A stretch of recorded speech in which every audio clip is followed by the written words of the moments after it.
Hello, Darin Martineau here, and in this video I'd like to talk about the history of magic.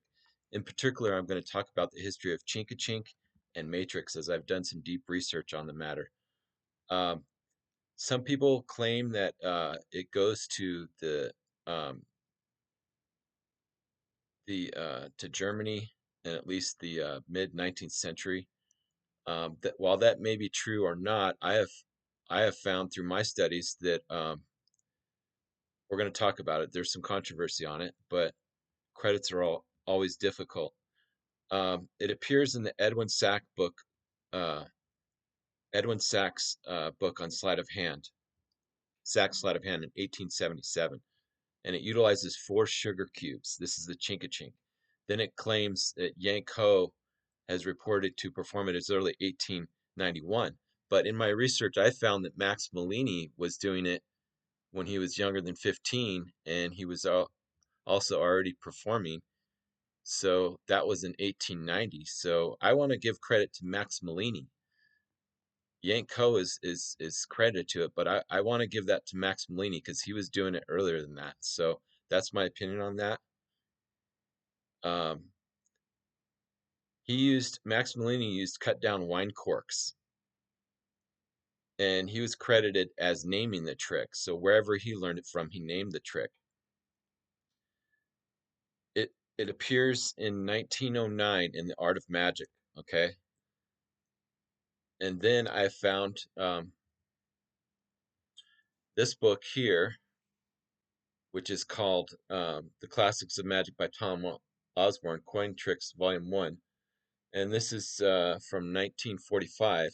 And in it, there is a version of Matrix which is called Coins of Sympathy. So they were calling it Sympathetic Coins or Coins of Sympathy. Um, it later morphed into Matrix, which we're going to talk about. Um, there's many magicians that popularized it. Doug Henning performed it in the 70s using seashells.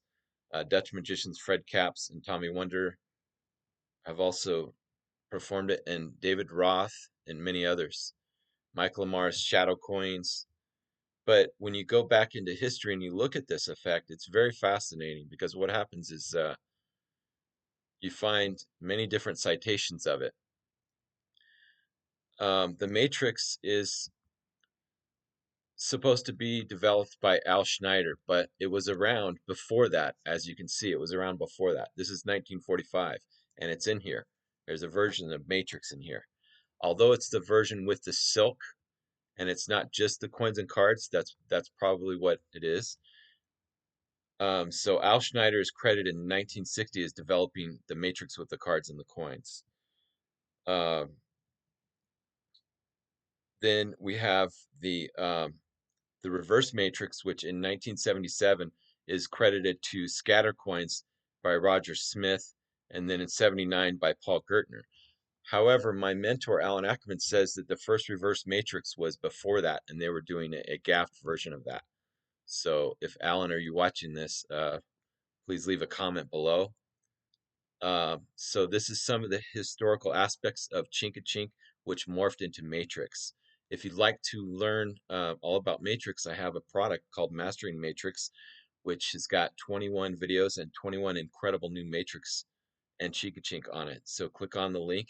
Also, put in your name and get on my list and join my Master Magic University newsletter, where I will send you free magic video tutorials, and subscribe to the channel. Thank you very much. Have a good day.